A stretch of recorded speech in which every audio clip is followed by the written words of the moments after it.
mobilização neural, ou a mobilização do sistema nervoso.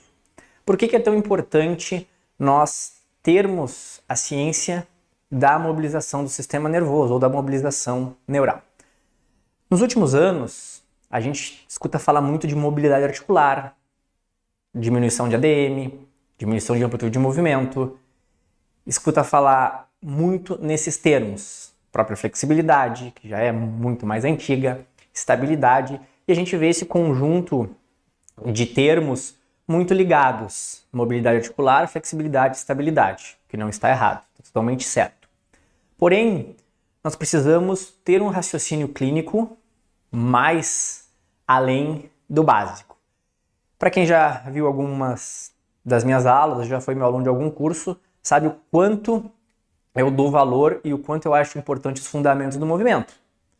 E quantas vezes eu pego, principalmente quando eu vou dar workshops de mobilidade articular, flexibilidade e estabilidade, principalmente em box de CrossFit, a falta de conhecimento dos profissionais e dos próprios alunos, que muitas vezes eles são participantes desses workshops, que o ombro, por exemplo, não é só o ombro, né? Que a gente tem aqui toda uma questão escapular, cintura escapular, os movimentos da escápula, eles são totalmente sinérgicos aos movimentos do ombro, que há necessidade de uma liberação da escápula, que há necessidade de uma liberação miofacial para a gente conseguir poder trabalhar uma mobilidade, e que tudo isso tem que ser trabalhado em conjunto, e não simplesmente um paciente, um aluno chega para vocês e não consegue fazer uma abdução em 90 graus e já sente dor, e eu vou lá, vou trabalhar só a mobilidade desse ombro. Não, eu vou ter que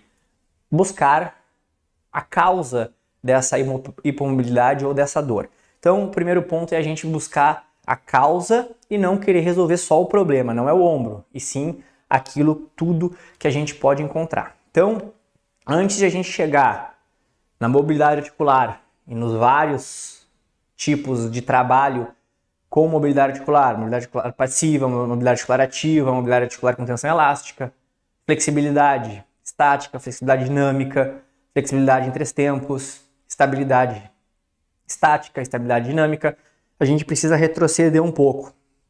A gente precisa pensar e lembrar que antes de tudo isso, a gente tem tendão, ligamentos. Antes a gente tem músculos, tendões, ligamentos, plexo braquial, que a gente vai falar muito do plexo, tá? E que nós temos, por exemplo, aqui no plexo, nervo ulnar, mediano e radial, que são os principais. A gente tem outras raízes, mas são os principais aqui do plexo braquial, assim como a gente tem outros plexos no nosso corpo.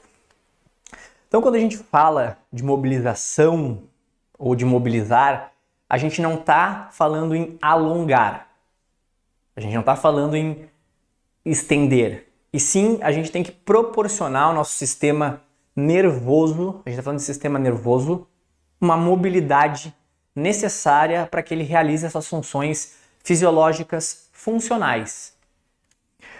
Se a gente for parar para pensar um pouco na literatura, tem 2 estudos que eu gosto muito, que é o de Milesi e o de Hall, que eles trazem que obtiveram uma melhora de 100% de sintomas em pacientes com dor no ombro, a maioria vai ser ombro, cotovelo e mão, punho, e melhora na ADM de abdução, realizando somente um tratamento de mobilização neural.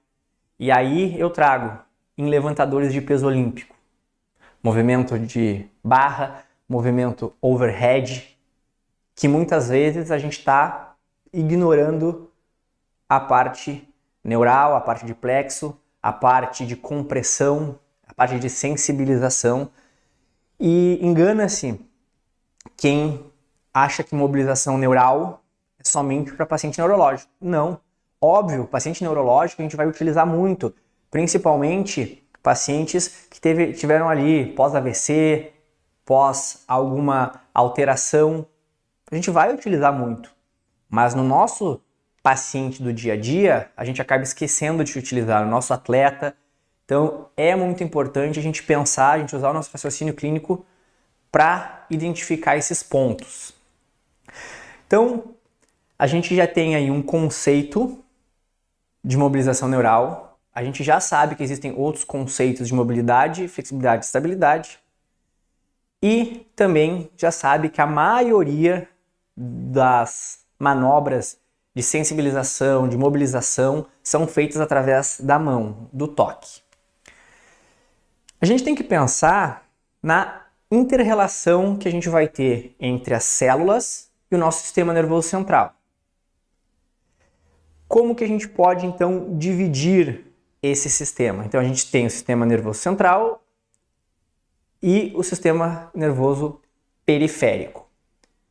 Esses dois sistemas, eles vão agir com a ação química, através dos neurotransmissores, a ação elétrica, através das sinapses, e as ações mecânicas, através da articulação e dos músculos. Quando a gente fala de tecido nervoso, a gente está falando de um conjunto de estruturas, como músculo, tendões, ligamentos e tudo aquilo que a gente vai trabalhar para conseguir a melhora do nosso paciente. Além disso, a gente vai trabalhar com conceitos de neurobiomecânica, conceitos de neurofisiologia e neurodinâmica. Como a gente fala do próprio nome. Mobilizar o sistema nervoso central nada mais é do que mobilizar as estruturas nervosas, e muitas vezes elas vão estar acometidas devido a compressões, por exemplo, dos forames da coluna cervical.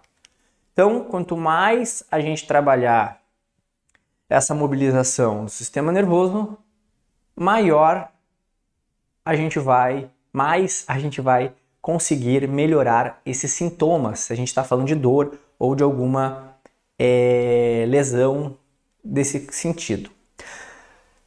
Eu quero ir logo para a parte prática, mas alguns conceitos são importantes.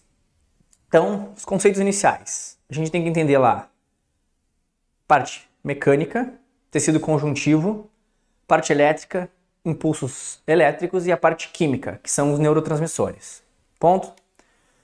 Os dois movimentos do sistema nervoso que a gente vai ter entre os tecidos adjacentes e entre as fibras. A gente tem que entender que o nosso corpo tem uma capacidade imensa de adaptação. Então, a gente precisa provocar novas adaptações para que o nosso corpo reaja. Então, todas essas funções, elas vão trazer esse benefício da mobilização neural para o nosso paciente sendo bem realizada.